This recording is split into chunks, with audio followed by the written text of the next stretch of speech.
നമ്മളൊരുപാട് ആസ്വദിച്ച് ചെയ്തതല്ലേ, അതിന് മറ്റുള്ളവർക്ക് എങ്ങനെ നല്ലതാണ്. അവർക്ക് എന്തായാലും നമ്മൾ അനുഭവിച്ച ഒരു സുഖം അവർക്കുണ്ടായാൽ നമ്മുടെ അധ്വാനം കളി സന്തോഷമായിട്ട്.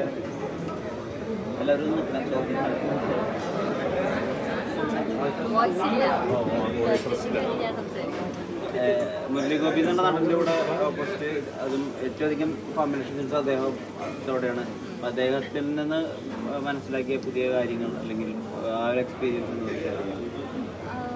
മുരളിച്ചേട്ടൻ്റെ കൂടെ ഇപ്പോൾ ഓരോ സീൻ ചെയ്യുമ്പോഴും അതിന് മുന്നേ ഒരു പ്രിപ്പറേഷൻ ഉണ്ടായിരുന്നു. അതിന് മുന്നേ ഇരുന്ന് ഡയലോഗ്സ് വായിക്കുക, അതൊന്നും ഞാൻ സെറ്റിലേക്ക് വരുമ്പോൾ ഞാൻ അതൊന്നും പ്രതീക്ഷിച്ചിട്ടുണ്ടായിരുന്നില്ല. അതിനകത്ത് കമ്മ്യൂണിക്കേറ്റ് ചെയ്യാൻ പറ്റുമെന്ന് തന്നെ ഒരു കുറച്ച് ഡൗട്ട്ഫുൾ ആയിരുന്നു എനിക്ക്. ആളെ പേഴ്സണൽ പരിചയമില്ല. പിന്നെ he has A different image all together. അപ്പോൾ ചേട്ടനെ പോലെ തന്നെ വളരെ പാവം പിടിച്ചൊരു മനുഷ്യനാണ് മുരളി ഗോപി എന്നുള്ളൊരു ഇമേജാണ് വന്നത്. അപ്പോൾ എല്ലാ സീനിൻ്റെ മുന്നിൽ was A proper discussion happening. അപ്പോൾ അതെനിക്ക് തോന്നുന്നു ഹെൽപ്പ് ചെയ്തിട്ടുണ്ട്. ഈ മോളെ വിളിക്ക് ശേഷമുള്ള ആ സീൻ അതിനെന്തായിരുന്നു പ്രത്യേകത? അതിനുണ്ടായിരുന്നില്ല, ഞങ്ങൾ ഒരുമിച്ചുള്ള സീൻസ് ഉണ്ടായിരുന്നു. ഇത് ഫോൺ കോൺടാക്ട് ആയതുകൊണ്ട് ഉണ്ടായിരുന്നില്ല. അത് സാഗറായിട്ട് ഡിസ്കഷൻ ഉണ്ടായിരുന്നു.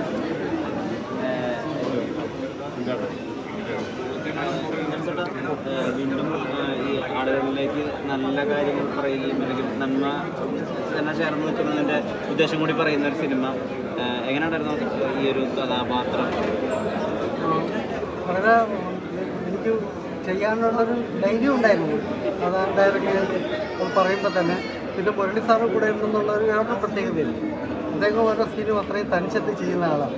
നമ്മളെയും അതുപോലെ തന്നെ ആ ഒരു താളത്തിലേക്ക് കൊണ്ടുപോകും. അത് വലിയ സഹായവും സപ്പോർട്ടുമായി. പിന്നെ ആ ഒരു കോമ്പിനേഷൻ ആളിതുവരെ ചെയ്തിട്ടില്ലാത്തൊരു പ്രത്യേക കഥാപാത്രം. ഇത്രയും വലിയ ശരീരമൊക്കെ അദ്ദേഹത്തിൻ്റെ അച്ഛൻ ശ്രീ ഭരത് ഗോപി ആക്റ്റീവായിരുന്ന സമയത്തും ഏട്ടൻ സിനിമയിൽ സജീവമായിരുന്നു. അപ്പോൾ അദ്ദേഹം അച്ഛൻ്റെ എത്രത്തോളം ട്രേറ്റ്സ് അല്ലെങ്കിൽ സാമ്യങ്ങൾ തോന്നിയിട്ടുണ്ടായിരുന്നു ഉപയോഗിച്ച് വർക്ക് ചെയ്തപ്പോൾ? ചില ചലനങ്ങളും റിയാക്ഷനൊക്കെ അതുപോലെ തന്നെ. അത്രയും ഭയങ്കര വളരെ ചെറുതായിട്ട് എത്ര സമയവും ഡയലോഗ് ഇല്ലാതെ എത്ര സമയവും സ്ക്രീനിൽ നിൽക്കാൻ പറ്റുന്ന ഒരാളാണ്. അത് മുരളി സാറ് പറയും. നമുക്ക് വളരെ നിശബ്ദമായിട്ടുള്ള ചില റിയാക്ഷനൊക്കെ എനിക്ക് കിട്ടിയിട്ടുള്ളത് ഗോപി സാറിൻ്റെ തന്നെ. അത് ഇദ്ദേഹത്തിൻ്റെ ഉണ്ട്. ഈ പടത്തിൽ രണ്ടോളം ഇല്ലേ.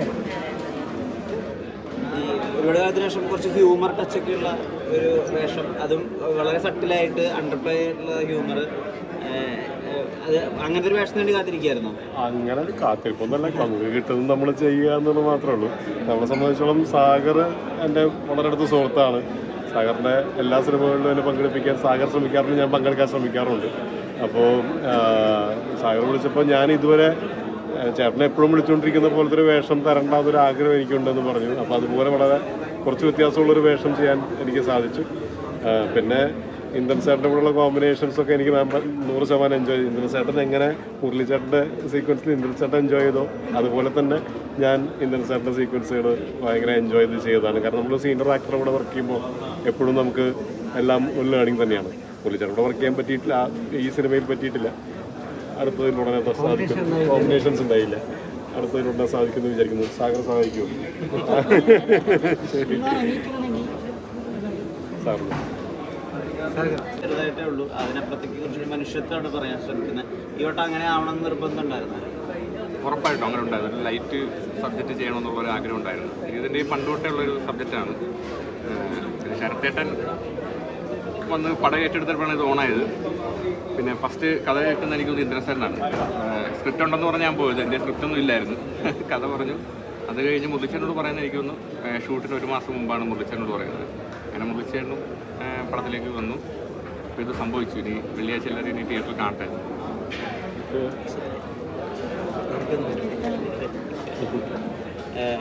എങ്ങനെ ഉണ്ടായിരുന്നു? 3ാമത്തെ തവണയും സാഗർ ചേട്ടനോട് കൂടെ ഒരു മീറ്റിംഗ്, രണ്ടാമത്തെ തവണയും ഒരുമിക്കുന്നു.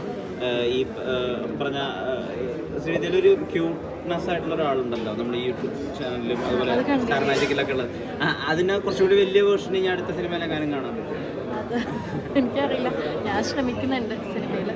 പിന്നെ ഈ സിനിമയിലെന്ന് വെച്ച് കഴിഞ്ഞാൽ ക്രൂ എല്ലാവരും എനിക്ക് അറിയുന്ന ആളായിരുന്നു. ഇവൻ സാഗർ ഉൾപ്പെടെ ഞാൻ ഒരു പടത്തിൽ വർക്ക് ചെയ്താണ്, എൻ്റെ ഫ്രണ്ടും കൂടിയാണ്. പിന്നെ ഇവിടെ ലിയോണി ചേച്ചി പുതിയതായിരുന്നു, പക്ഷേ അടിപൊളിയായിരുന്നു. ഇന്ദ്രൻ സാറിൻ്റെ ഞാൻ സിനിമയിൽ തുടങ്ങുന്ന സമയത്ത് ഒരു പഴയ ബോംബേതിയിൽ ഇന്ദ്രൻ സാറിൻ്റെ മോളായിട്ട് ചെയ്തതാണ്. അപ്പോൾ അത് കഴിഞ്ഞ് ഇവിടെ വരുമ്പോൾ ഇവിടെ ഞങ്ങൾ കോമ്പിനേഷൻ സീൻസ് ഒന്നുമില്ല, ഒരു സീനേ ഉള്ളൂ, പക്ഷേ സെറ്റിലുണ്ടായിരുന്നു. പിന്നെ മുരളീച്ചേട്ടൻ്റെ ഒക്കെ അഭിനയമൊക്കെ അടുത്ത് കാണാൻ പറ്റി. പിന്നെ എല്ലാവരുടെയും അപ്പം അടിപൊളിയായിരുന്നു, വർക്ക് ചെയ്യാനൊക്കെ അടിപൊളിയായിരുന്നു. ഔട്ട് പറയേണ്ടത് നിങ്ങളാണ്, ഞങ്ങളല്ല.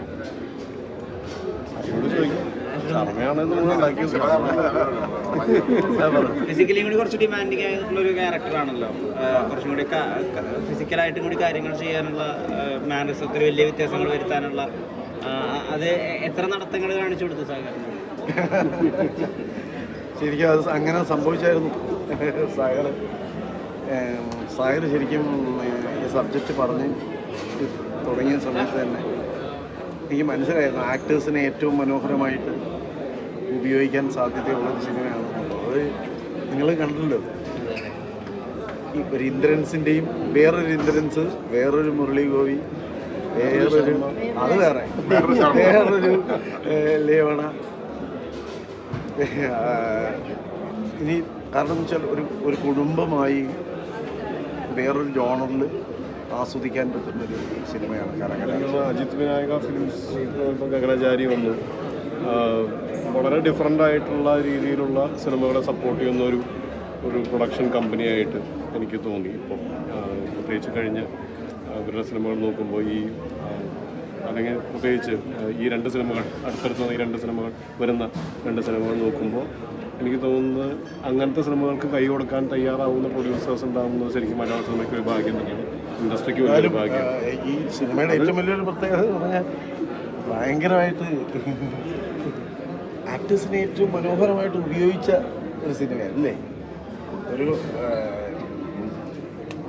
അതെന്തായാലും എനിക്ക് തോന്നുന്നു സിനിമ തിയേറ്ററിൽ വന്ന് ഇതിൻ്റെ ഈ പ്രൊഡ്യൂസ് ചെയ്ത ആൾക്കാർക്കും ഇതിൽ പങ്കെടുത്ത എല്ലാവർക്കും അതിൻ്റെ റെസ്പോൺസ് കിട്ടുമ്പോഴാണ് നമുക്ക് ഇതിൻ്റെ ഒരു സന്തോഷം കിട്ടുന്നത്. നിങ്ങൾക്ക് എല്ലാവർക്കും ഇഷ്ടപ്പെട്ടു എന്ന് പറയുന്നത് സന്തോഷമുള്ള കാര്യമാണ്. അതിനിയും പ്രേക്ഷകരെല്ലാവരും കണ്ട് അതുപോലുള്ളൊരു വിധി എഴുതിയാൽ വളരെ സന്തോഷം. തീർച്ചയായിട്ടും കാണാത്തൊരു തിയേറ്ററിലേക്ക് വന്ന് തന്നെ ഈ സിനിമ കാണണമെന്നുള്ളതാണ് ഞങ്ങളുടെ എല്ലാവരുടെയും. കാരണം അത്രയും വലിയ എഫേർട്ട് ഇതിനകത്തുണ്ട്. അതിൻ്റെ ഒരു റിസൾട്ട് കുടുംബമായിട്ട് ആസ്വദിക്കാൻ കഴിയുന്ന രണ്ട് എന്താ പറയുക കനകരാജ്യം തന്നെ. ശരി, ഓക്കെ, താങ്ക് യു.